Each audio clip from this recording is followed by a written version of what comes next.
What's up, big backyard people?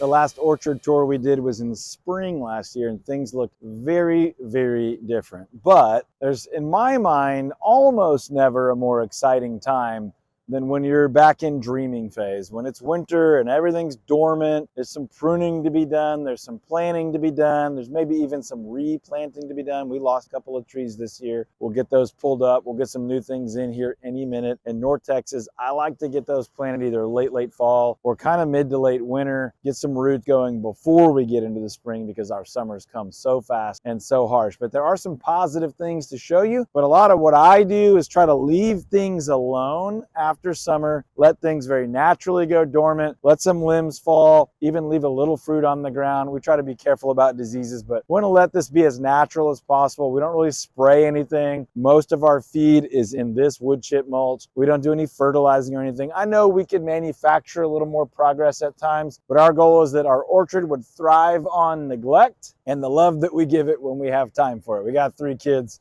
You always see stuff laying around. We're living in this thing. This is real life, big backyard, North Texas style. So let me kind of give you a quick run around the orchard for now. We've got a multi-variety pear right here that has never done really well, but late last year started showing some signs that we might get a little pop this year. If you've ever heard me talk about this, you know that when you plant fruit trees, first they sleep, they don't do anything for 2 or 3, sometimes 4 or 5 years. Then they creep, they grow very slowly, but you start to see some progress, and then they leap. So although this has been in the ground for a while, I'm hoping for a leap year, meaning I'm hoping we get a jolt of growth and some real production off of this. We probably need to prune back some of the growth that's come off the rootstock, but I think that's going to be a good one this year. And on the other end of the spectrum, I think my peach tree totally died this year. So I've just been sort of ignoring it, hoping that that wasn't the case. We've got other peach trees, and if it's a goner, we'll replace it. But this has been a peach tree that honestly had one incredible year and then has struggled a bunch since. So we'll deal with that here pretty soon. We may be cutting that out. These figs, I'm going to admit that I didn't prune them in time. So they're already showing some signs of life this year. So we're going to let them be huge this year.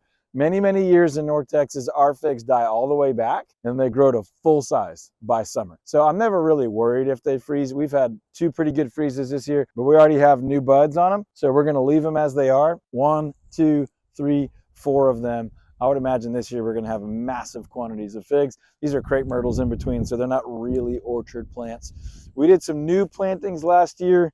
We got to do a little bit of staking here, but we've got some Arkansas black apples and some things that were experimental last year. I'm hoping we'll get some real growth off of them. Our pears are almost always our most productive trees. And last year we actually had a really funky year with the trees. They grew, one of them didn't fruit at all, but it still put on a bunch of leaves. So it just felt like a rest year for that tree, which is great. The orchard's kind of always teaching me about the rhythms of life and reminding me that I'm not in control. But this one right here produces every single year. We get hard pears and we get tons of them. I had to prune this tree and thin fruit like 12 times last year.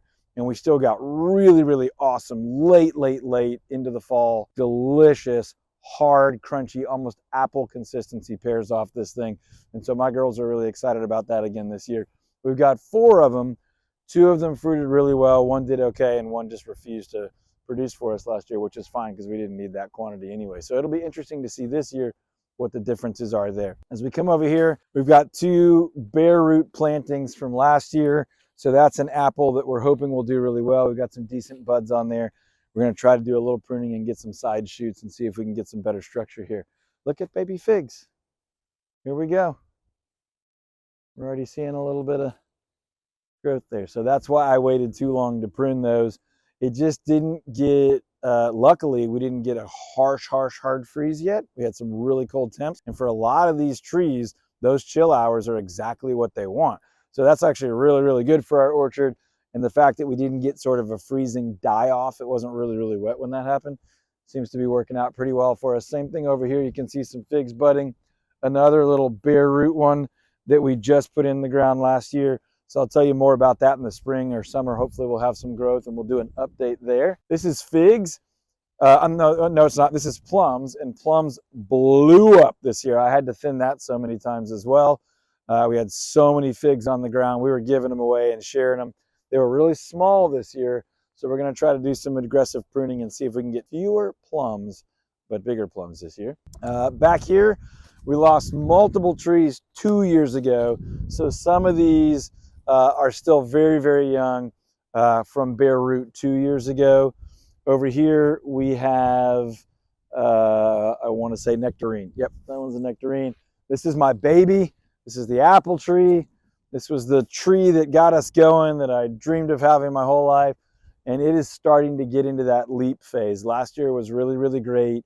We lost a bunch of fruit to birds and squirrels and things because finally that tree is getting to a scale that those animals can get up in there. So I don't like to let them get much bigger than that because we really can't reach a lot of the fruit. So I'm probably going to hard prune that one a little bit shorter, but also going to kind of let it do what it naturally does. One of the things I'm actually excited about this year in the orchard is we put a bunch of berries in a couple of places where we've lost trees, and my girls really eat more berries than any other fruit. So where we've lost trees and we've got irrigation in place, I've put 4 or 5 different berries, and I'm planning to trellis that as it grows out. So we have some small spots. That's a cherry that definitely died, and I haven't done anything with that yet. So I always kind of chuckle, and old Courtney behind the camera always says, quit apologizing for everything. But the reality is I've got 3 kids. We have friends over all the time. We are living out here. So there's volleyball nets laying around, and there are trees that I haven't done anything with. But I'll tell you what, this is the spot in my backyard where I probably have the most fun. When there's fruit on the trees or on a vine, and the kids and the neighbors and our guests are coming over and they're going, can I eat that? And when I get to say yes, it's pretty incredible. So if we can help you create something like this in your backyard or buy a property with a yard like this, give us a call. My information is right below this video. We don't just make videos. We help people buy and sell and create their big backyard dreams, beautiful homes on acreage properties that you would consider your big backyard, so you can dream and you can play and you can grow and you can have fun. I love the orchard. You might love some other part of your backyard. Check out our other videos. Contact me below. Talk to you soon.